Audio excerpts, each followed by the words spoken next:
Halo sahabat YouTube, selamat datang di channel Mata Cacing TV. Semoga sahabat semua dalam kondisi sehat walafiat. Sebelum menonton channel kami, jangan lupa subscribe, like, share dan nyalakan lonceng notifikasinya agar kalian tidak ketinggalan info menarik dari kami. Langsung kita tonton videonya. Melihat karya terbaik Tuhan di bawah laut.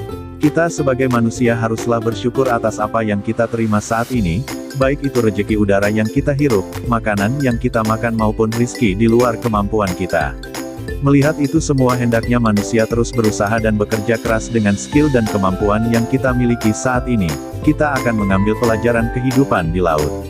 Kita bisa memahami bahwa rejeki yang diberikan Allah Subhanahu wa Ta'ala atau Tuhan Yang Maha Esa sangatlah luas, maka dari itu janganlah berputus asa. Kita sebagai manusia adalah ciptaan terbaik di muka bumi walaupun kita adalah makhluk akhir yang diciptakan Tuhan. Melihat itu kondisi di dalam laut, sama seperti kita manusia, kita harus berkelompok saling tolong-menolong, dan yang pasti sistem ekosistem di laut lebih kejam. Mereka saling memakan satu sama lain demi bertahan hidup, begitu juga dengan dunia manusia yang saat ini kita tinggali. Persaingan adalah sesuatu hal yang biasa, kita yang terlalu lembek atau dunia yang terlalu kejam. Dalam sebuah peribahasa mengatakan, men jadawa jada men sabira wa safira, yang artinya siapa berusaha pasti bisa dan siapa yang sabar pasti beruntung. Renungan selanjutnya adalah kita memahami bahwa di bawah laut itu ciptaan Tuhan yang begitu indah dengan desain arsitektur terbaik. Dari dulu sampai sekarang goncangan sedahsyat apapun air laut tidak pernah tumpah. Semua mengikuti hukum alam. Begitu juga manusia harus selalu menjaga keseimbangan alam, tidak membuat kerusakan di muka bumi. Banyak hal kerusakan di muka bumi tetapi kami tidak akan bahas lebih detail di channel kali ini. Pelajaran selanjutnya yang dapat kita ambil di laut adalah Tuhan menciptakan spesies di laut yang berbeda-beda. Seperti kita ketahui macam-macam ikan di laut ada dari yang terkecil hingga yang terbesar. Karya keagungan Tuhan yang saat ini kita sedang saksikan adalah bagaimana kita bisa mengambil pelajaran dari alam bawah laut. Yang jadi pertanyaan, siapa yang menjaga laut hingga isinya tidak habis kita nikmati oleh para nelayan. Setiap hari diambil tapi tidak habis-habis. Jujur saja, mengambil ikan di laut gratis sob. Yang jadi pertanyaan, mampukah kalian mengambil tanpa perahu, alat? Apakah para sahabat bisa berenang? Tuhan tidak pernah kasih pajak ke manusia. Hei manusia, kamu harus bayar pajak, karena setiap hari ambil ikan di laut. Allah tidak begitu. Beda dengan manusia, mereka yang menikmati uang pajak, tapi rakyat biasa yang disuruh bayar dengan alasan-alasan tertentu. Yang Allah Subhanahu wa Ta'ala atau Tuhan Yang Maha Esa mau itu adalah kita harus bertakwa dan selalu beribadah. Semua yang ada di alam dunia sudah disediakan. Apakah kita bisa memaksimalkan potensi alam yang kita miliki saat ini? Atau kita bangsa Indonesia hanya jadi penonton? Pelajaran selanjutnya adalah memahami arti persatuan. Apa hubungannya dengan alam di bawah laut dengan persatuan? Baiklah, kita akan bahas di sini. Ikan yang keluar dari kelompoknya lebih mudah dimangsa oleh para ikan besar yang siap memakannya. Seperti kita ketahui, ikan semua akan berkelompok membuat sebuah pola tertentu agar para ikan besar takut untuk memangsanya. Begitu juga dengan bangsa manusia, siapa yang kuat dia yang menang.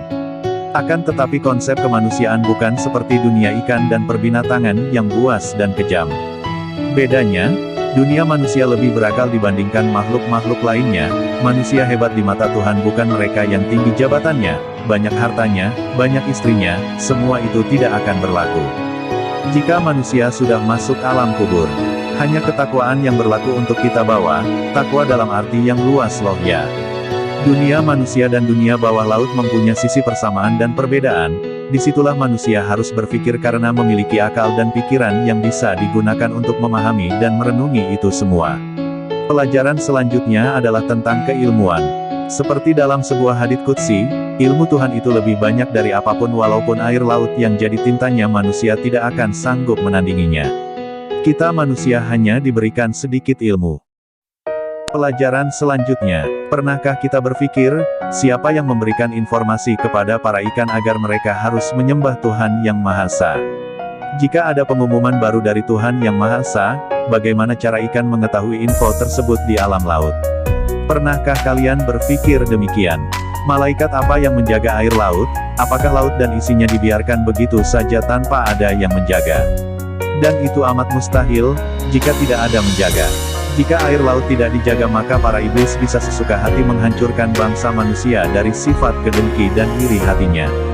Maka dari itu bangsa iblis Allah tempatkan sebagian di laut khususnya percampuran antara air hangat dan dingin, sebagian lagi diletakkan di gunung dan bukit. Contoh lain misalnya, Papua merupakan salah satu pulau terbesar yang dimiliki oleh Indonesia. Selain memiliki tambang emas terbesar, Papua juga terkenal memiliki kekayaan alam yang luar biasa, salah satunya yaitu Kepulauan Raja Ampat. Kepulauan tersebut juga terdiri dari beberapa pulau lagi di antaranya yaitu Misol, Salawati, Watanta, Waigeo. Tentunya semua orang tahu Raja Ampat kan? Iya. Salah satu tempat wisata yang terletak di Pulau Papua itu memang selalu menjadi destinasi favorit bagi turis lokal maupun mancanegara.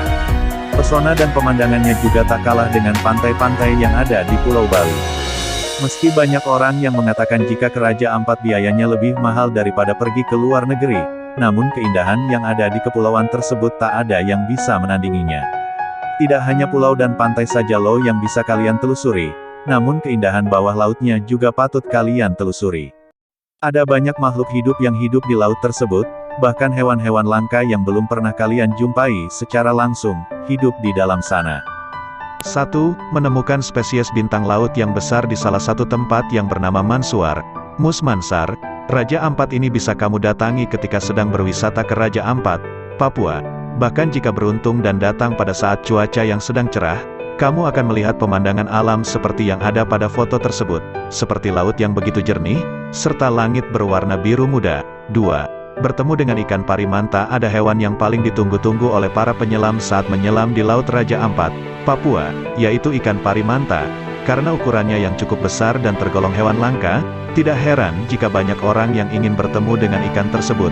3. Penyu sisik hidup di keramaian kota tentu membuat kamu tidak bisa memiliki waktu untuk lebih mengeksplor keindahan alam negara sendiri. Sempatkan diri kamu untuk melakukan wisata alam dan berkunjung ke Raja Ampat. Selain bisa menikmati pemandangan alam bawah laut, kamu juga bisa bertemu dengan hewan langka seperti ikan parimanta atau penyu sisik. 4.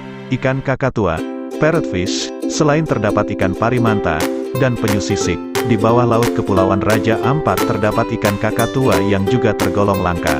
Terima kasih telah menonton channel Mata Cacing TV. Ikuti terus info menarik dari kami dengan subscribe, like dan share serta nyalakan tombol lonceng notifikasinya. Sebarkan pesan positif ini dan jangan berhenti di kamu.